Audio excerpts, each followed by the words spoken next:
The day I found a 70-foot cell tower rising out of my alfalfa field like some kind of alien skyscraper, I wasn't mad. Not yet.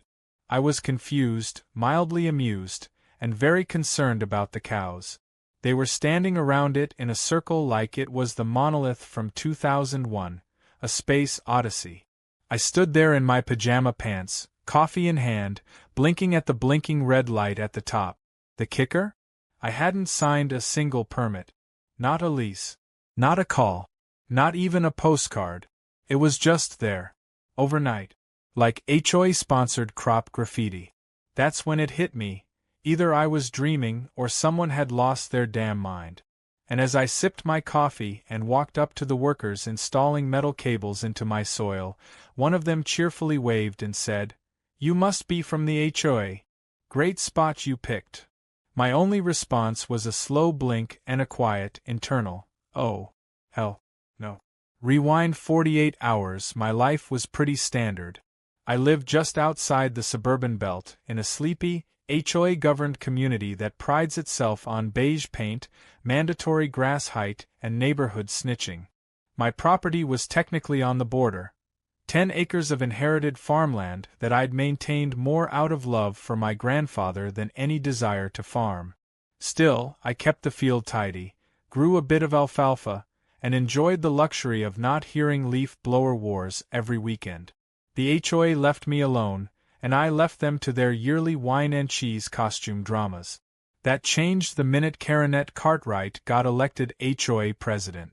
Imagine someone who thinks Martha Stewart is too casual and Vladimir Putin isn't strict enough. Caronet was the type who wrote parking citations on napkins and handed them out at barbecues. She'd complained once that my wooden fence didn't aesthetically match the HOA's theme, even though my land wasn't under their jurisdiction. I'd smiled, nodded, and then painted the fence lime green for a week just to mess with her. So yes, we had history. But even she wouldn't be bold enough to authorize a cell tower on land that wasn't hers, right? Apparently she would. When I finally got past the amused construction crew and reached the on-site supervisor, he handed me a crumpled, one-page copy of what he claimed was a community access agreement. It had my address listed, but the name on the landowner line was HOA President K. Cartwright. My name wasn't on it anywhere.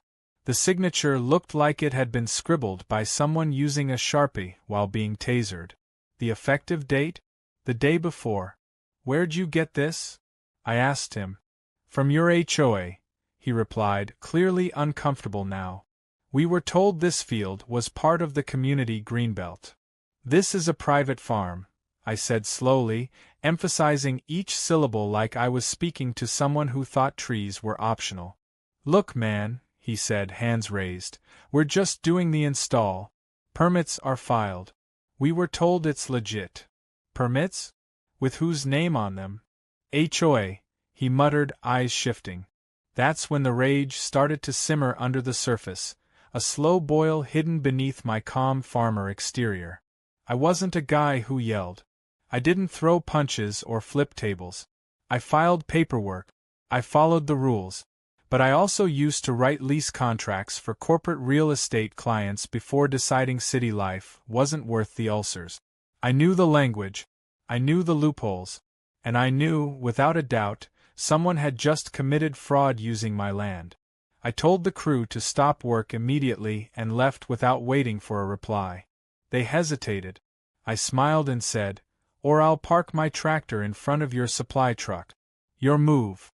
They paused construction. 2 hours later, I was in my home office, pulling out the land deed my grandfather had filed decades ago. Crystal clear boundaries. Parcel number. County stamp. The field and everything on it was mine. The HOA line ended 5 feet past the mailbox. What the hell was going on? So I did what anyone in my position would do. I drove down to the HOA clubhouse. There, in full glory and badly applied foundation, stood Caronet Cartwright, giving a speech to a small group of residents about how the new tower would bring 5G harmony to the community and position us as a forward-thinking neighborhood. I waited until she finished, then approached her with the fake lease in one hand and a photo of the tower in the other. "What the hell is this?" I asked. She smiled like I'd just handed her a compliment. "Oh, isn't it marvelous? It's going to increase property values." "On my property?" "Oh, don't be silly," she laughed, patting my shoulder like a schoolboy. "It's all part of the community. You weren't using that field for anything important. Besides, the lease only lasts 10 years. You leased land you don't own." She blinked, then gave me that smug smile again. "Technically, it appears to be part of the Greenbelt, and no one ever really uses it. You can't gatekeep nature, dear." I stared at her, then said slowly, "I hope you like lawsuits."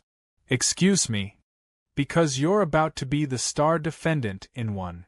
That night, I contacted an old friend from my days in corporate law, now a real estate litigator. I sent him everything: the fake agreement, photos of the tower, a copy of my deed. He replied in under 5 minutes. "They're screwed," he said. "Play dumb for now. Let them dig deeper. Then hit them hard." And that's exactly what I did. While the HOA paraded around bragging about their new revenue stream, and while Karanet published an article titled, "Raising the Bar on Bars," in the community newsletter, I was quietly preparing the ultimate checkmate.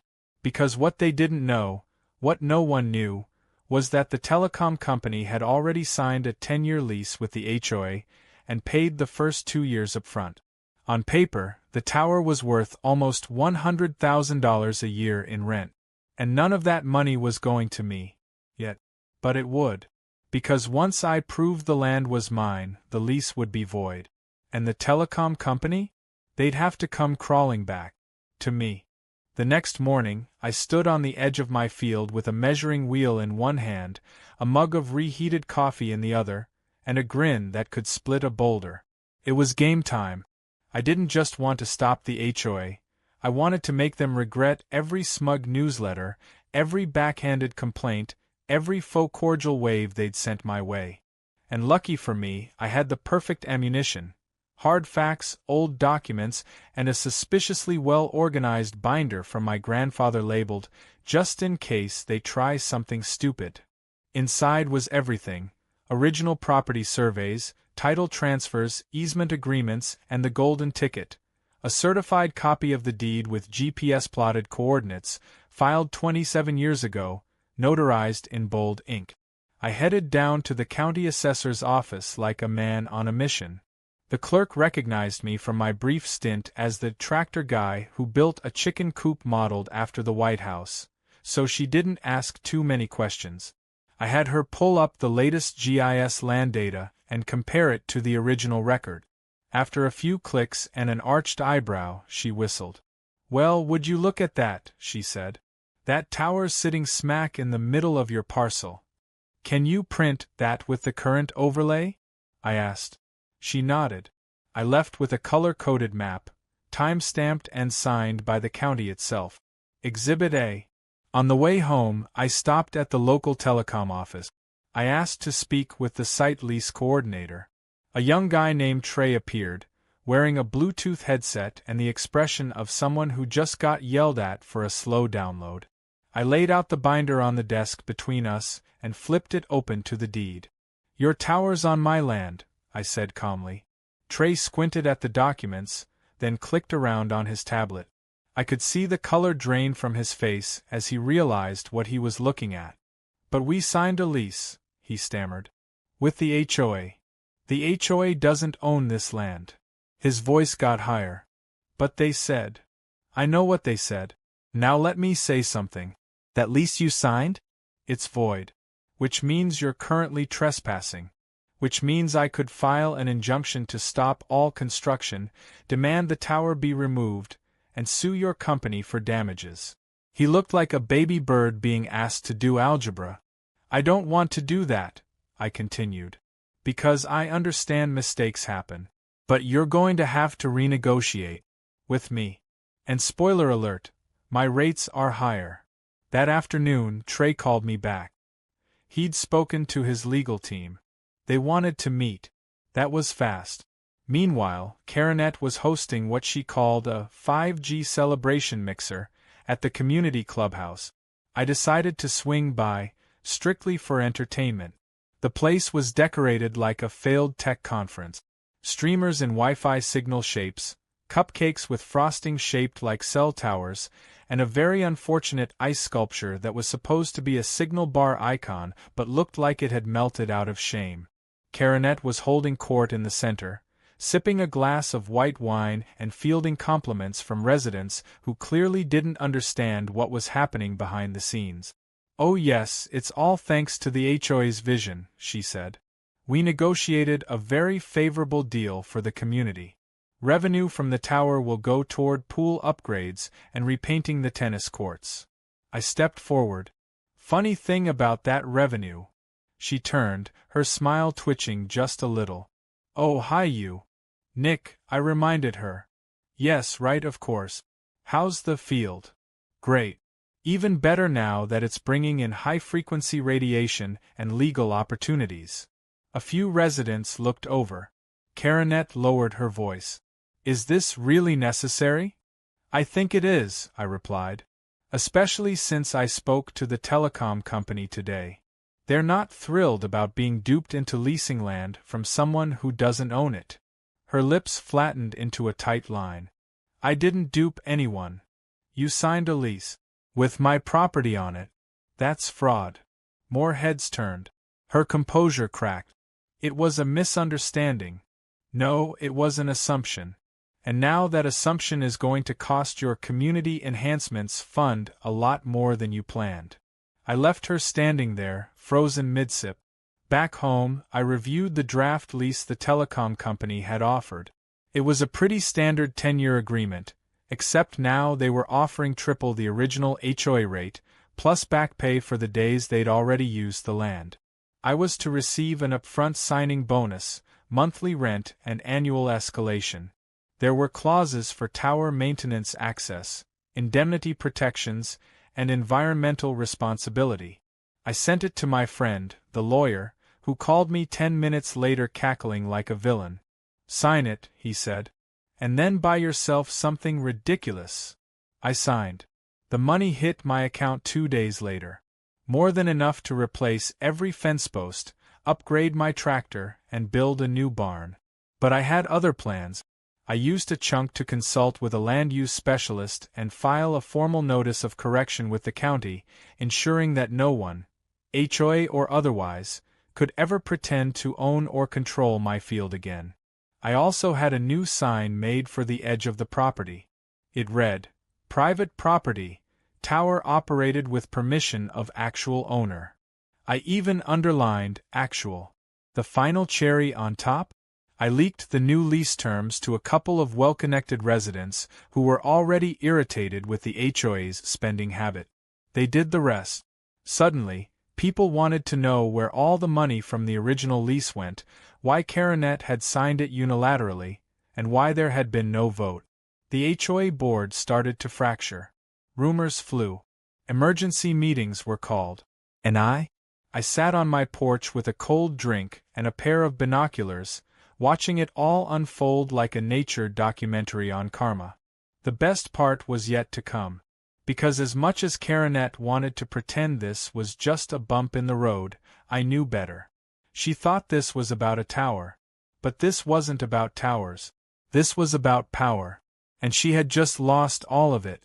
By the time the HOA realized they'd lost control of the cell tower, I was already cashing my second monthly rent check.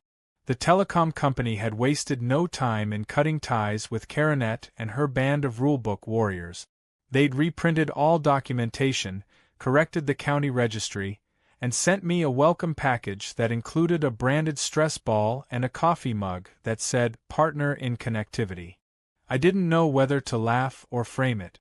Either way, I was now their official lessor, and my field was officially a profit machine. But just because the ink was dry didn't mean the fireworks were over. If anything, the real show was about to begin. I started to notice subtle changes in the neighborhood. Karanet was quieter, only slightly, but enough for people to notice. Her usual power walking patrols around the block were replaced with hurried dashes between her garage and the HOA clubhouse. The 5G celebration banner mysteriously disappeared overnight. Most telling of all, the stream of HOA newsletters stopped cold. No more chirpy bulletins about hedge height regulations or trash bin etiquette. It was almost as if someone had cut the signal. Poetic, really. But things escalated when the HOA board called an emergency town hall meeting. The flyer, printed on paper so thin it practically disintegrated in your hand, read, "Urgent community concerns, attendance required." They booked the community center, brought in folding chairs, and even wheeled out that sad tray of grocery store cookies they use for anything resembling an apology. I showed up 10 minutes early, mostly because I knew something deliciously stupid was going to happen. The place was packed. Residents murmured, eyebrows furrowed. Karenette stood at the front of the room, flanked by 2 other board members who looked like they'd rather be anywhere else. She cleared her throat and launched into the kind of speech that sounded like it had been workshopped by a PR firm made entirely of goldfish. "As many of you are aware," she began, "there have been developments regarding the cell tower and its associated revenue stream." There were murmurs, some polite, some not. "I want to clarify," she continued, "that this project was initiated with the best interests of the community in mind. Unfortunately, due to certain unforeseen complications regarding land boundaries, the arrangement with the telecommunications company had to be adjusted." A hand shot up in the back. It was Dale, a retired contractor known for his zero-tolerance attitude toward BS. "Adjusted, as in, we're not getting any of the money?" Karenette's lips twitched. "The arrangement was altered to better reflect property ownership." Another hand went up. Then another. Questions started flying faster than she could answer. Where did the original payments go? Who authorized the lease? Why wasn't the community informed before signing? And then someone asked the question I'd been waiting for. Is it true that the HOA claimed to own land it didn't? That one hit like a dropped microphone. Karenette hesitated, then launched into a rambling explanation involving maps, historical usage patterns, and something about satellite discrepancies. It was pure nonsense. But the crowd wasn't buying it.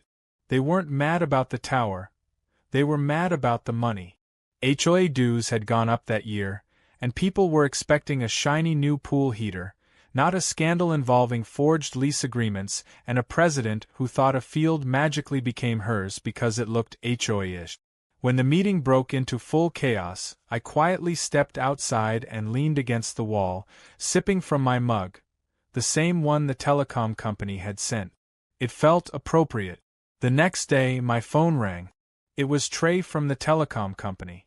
His voice was upbeat, even cheerful. "Hey, just wanted to let you know the payment for the back rent cleared this morning. Also, our legal team finished reviewing the original lease." "And?" I asked, pretending not to already know. "They flagged it. Big time. The signatures didn't match county records, and the notary listed on the document hasn't been licensed in over a decade. Technically, it's fraud. Technically, well, we're not pursuing charges. Too messy. But we are filing a formal complaint with the HOA and the county. Just thought you should know." I thanked him and hung up, already imagining Karenette's face when she got that letter. Sure enough, within a week, a copy of the complaint was circulating among residents like a bootleg movie. It had the telecom company's logo in the header and the phrase, "fraudulent misrepresentation," in bold across the middle. It was the HOA's equivalent of a meteor strike. People began calling for an audit. Rumors swirled that Karenette had pocketed a consultant fee from the broker who arranged the original deal. Whether it was true or not didn't matter. What mattered was that trust was shattered, and she was at the center of it. Meanwhile, I was having a grand time. I'd decided to use part of my newfound tower fortune to upgrade my field. Not just the fencing and irrigation. No, I went full petty. I installed a decorative gate with a keypad entry, security cameras that faced the HOA entrance, and a professionally engraved plaque that read, owned and managed by N. Phillips Enterprises. I even added solar-powered uplighting, just in case anyone missed it at night. Then came the best part. I received an anonymous tip, okay, it was Dale again, that the HOA board was meeting privately to discuss options.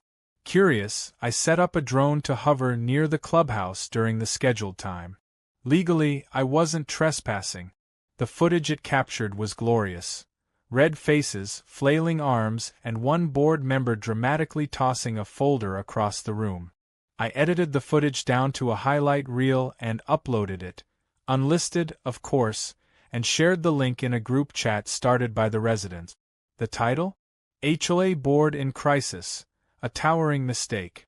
That night, I slept like a baby. A week later, the board called another town hall. This one was different. It was somber. The tray of cookies was missing. Karinette stood at the front, visibly shaken. It has come to our attention that mistakes were made, she said. In light of recent events and to preserve the integrity of this community, I will be stepping down as HOA president effective immediately. The room stayed silent. No cheers, no claps. Just the sound of quiet justice. She stepped down and walked out without looking back. Her car pulled away from the lot like a getaway vehicle. I watched from across the street, arms crossed, and nodded to myself. The HOA had lost its queen. And the board? They were about to find out what real accountability looked like. After Karinette's dramatic exit from her self-made empire of hedges, newsletters, and forged documents, you'd think the neighborhood would settle into some kind of peace. You'd be wrong. Because petty doesn't retire quietly, it doubles down. The HOA was now a rudderless ship full of angry passengers, and no one was sure if they wanted to bail out or mutiny. With Karinette gone, the vice president, a man named Roy who once yelled at a squirrel for being too loud, stepped in as interim head. His leadership style resembled a confused librarian trying to manage a rave. Meetings devolved into arguments, emails were going unanswered, and several residents started mowing their lawns diagonally just to see if anyone would say something. No one did. But Karinette wasn't finished. The queen may have abdicated, but she still had her claws in the curtain. Rumors started popping up that she was filing a civil suit against me. It began with whispers in the neighborhood Facebook group, which quickly exploded into a thread 172 comments deep, including someone's casserole recipe and a heated debate about wind chimes. According to the few coherent comments, she claimed she had historical usage rights to the field and that the land had always been functionally part of the HOA's greenbelt. Which, to be clear, was about as accurate as saying the Eiffel Tower is part of Disneyland Paris because it's kind of in the same direction. Then came the letter. Thick envelope. Fancy lawyer font. Return address from a firm with the kind of name that sounded like they did more divorces than real estate law. Inside was a formal complaint. Karinette was suing me for breach of easement, obstruction of community development, and emotional distress. Emotional distress. As if my alfalfa had personally insulted her in passing. I handed the letter to my lawyer friend, who read it once and immediately began laughing so hard he spilled coffee on his shirt. She's representing herself, he said, wiping his sleeve. You're kidding. She's filed it through a discount legal template website. The footer still says, insert defendant's name here, on one page. Despite its complete lack of legal merit, we responded officially, just to be safe. Filed a counterclaim for trespassing, fraudulent misrepresentation, and unauthorized lease negotiation. I also included a copy of the drone footage and the original deed for dramatic effect. The judge set a date for preliminary hearing, and I prepared myself for what would surely be the most ridiculous courtroom exchange of my life. Meanwhile, the HOA was trying to distance itself from the whole mess. Roy issued a statement claiming the board had no knowledge of the fraudulent lease agreement and that it was not reflective of the HOA's values. Which was rich, considering half the board had signed off on the project back when they thought they were about to get a new jacuzzi. Several residents weren't buying it. At the next open board meeting, One woman stood up and demanded a full audit of HOA finances. Another asked where the initial payment from the telecom company had gone. Roy mumbled something about community operations, but when pressed for specifics, he blamed the printer. The printer. That was when I decided it was time to go from defense to offense. I'd already won the tower. I had the lease, the rent, the land, and Karenet's fake signature framed in my office. But now, I wanted the whole system to collapse under the weight of its own incompetence. I reached out to a few residents who'd expressed frustration with the board. We started a coalition, unofficial at first. Just neighbors talking over coffee about unfair dues, unclear rules, and why you couldn't have a wind spinner taller than 24 inches. I gathered bylaws, cross-referenced them with county statutes, and uncovered dozens of violations the HOA had committed over the years, everything from misuse of funds to improperly approved architectural changes. We compiled everything into a neat little document, 38 pages, footnoted, indexed. We called it the Book of Nope. And then we handed out copies. The fallout was glorious. People who had never shown up to HOA meetings before were suddenly asking questions. They wanted transparency. They wanted accountability. One guy even started bringing a portable microphone so no one could pretend they didn't hear a motion being raised. It was the HOA equivalent of storming the castle with torches and pitchforks, except our weapons were documentation and highlighters. And just when things seemed like they couldn't get any better, I got a call from the county clerk's office. The telecom complaint had triggered a deeper investigation, and they'd uncovered an interesting detail. The notary listed on the original fake lease had their license revoked 12 years ago for notarizing pet adoption contracts without verifying identities. Somehow, this person had signed the document anyway, which meant the lease wasn't just fake, it was criminally forged. I forwarded this information to the HOA board. Roy responded with a single sentence: "We had no idea." The next day, he resigned. With the board now in total disarray, several residents began organizing a petition to hold a vote of no confidence in the HOA itself. They wanted to dissolve it, or at the very least, replace the current structure with something more transparent and accountable. I stayed out of the spotlight, letting the group do their thing. But I may have anonymously donated funds for printed flyers, a website, and lawn signs that read, "Let's make the neighborhood make sense again." As for the lawsuit, it was a train wreck from the moment it started. Karenet showed up representing herself, clutching a binder overflowing with printed emails and grainy aerial screenshots of my field from Google Earth. She opened with a 10-minute monologue about community unity and the spiritual burden of low cell reception. The judge, to her credit, tried to keep a straight face. My lawyer calmly presented the deed, the lease, and the fraudulent notary records. Karenet objected every 10 seconds, citing vibes and the general will of the people. After 30 minutes, the judge dismissed the case and warned her not to file any further claims without legal counsel. Outside the courthouse, I saw her standing alone in the parking lot, muttering into her phone. I didn't approach. I didn't need to. She'd lost everything, her position, her credibility, and the thing she valued most: control. Back in the neighborhood, the new interim board scheduled a community vote. The residents decided to slash HOA fees by 40%, redirect remaining funds to transparency software, and begin the process of rewriting outdated rules. A few even reached out to thank me, one bringing over a homemade pie and a bottle of wine with a post-it that read, "Best revenge is residual income." I stood on my porch that night, watching the tower blink against the sky, each flash a reminder that justice didn't always come with sirens or speeches. Sometimes it came with paperwork, patience, and a well-timed drone. The quiet after the storm felt surreal. For the first time in what felt like months, the neighborhood wasn't buzzing with gossip, backdoor meetings, or angry Facebook posts. The HOA had officially been restructured.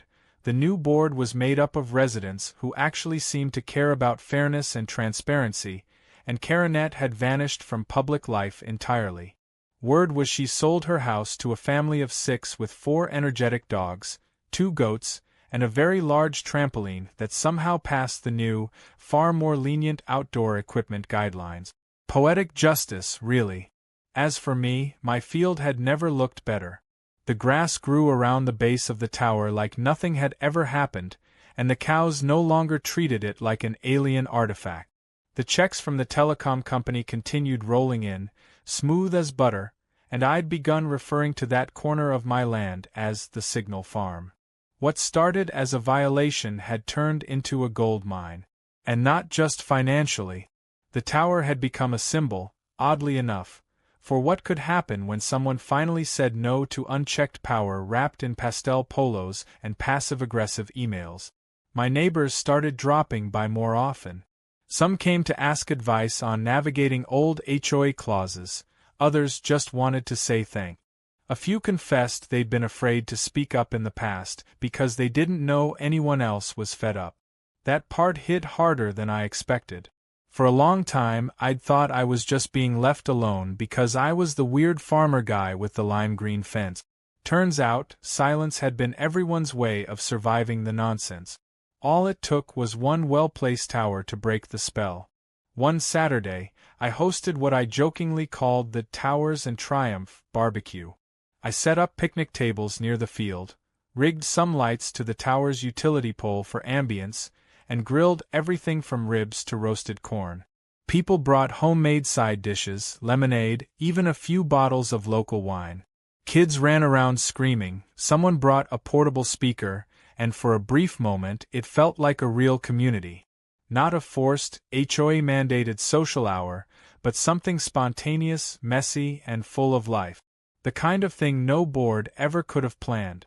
Halfway through the evening, Dale walked up with his 3rd plate of brisket and said, "You know you could probably charge rent just for this view now." He nodded toward the tower glowing gently behind us. "Signal's the strongest in town.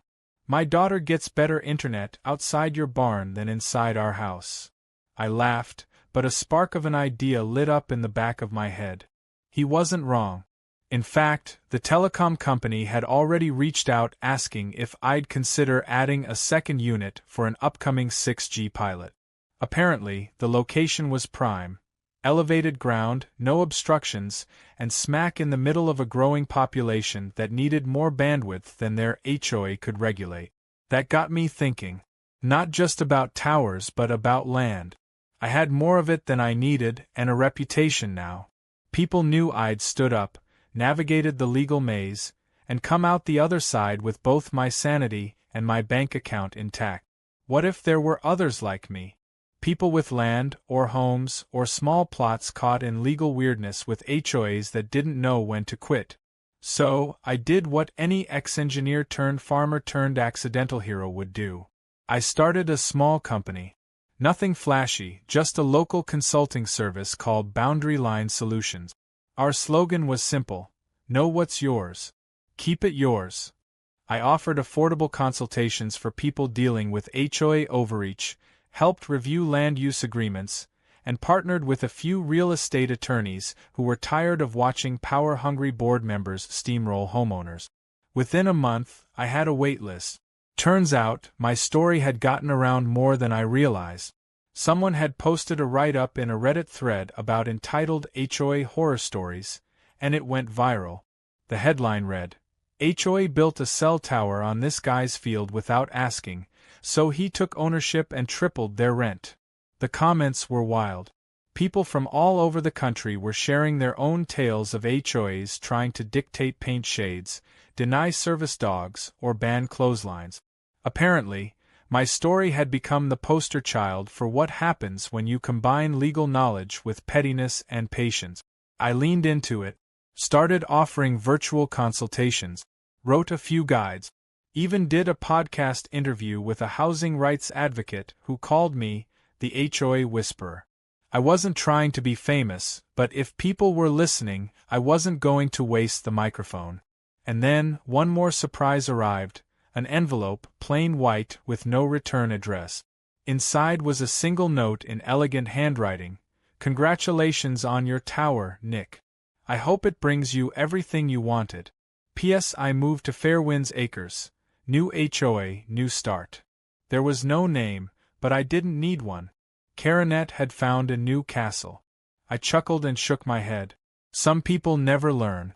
Still, I almost felt sorry for Fairwinds Acres. Almost. That night, I sat on the porch, drink in hand, watching the lights on the tower blink steadily in the dark. A quiet, rhythmic signal. Everything was calm, peaceful, the way it should be. But I knew better than to expect it to last forever. There'd be another coronet somewhere. Another HOA with too much authority and not enough common sense. Another land grab wrapped in legal tape. But now I was ready. Because when they come for what's yours, your land, your peace, your sanity, you don't have to fight fire with fire.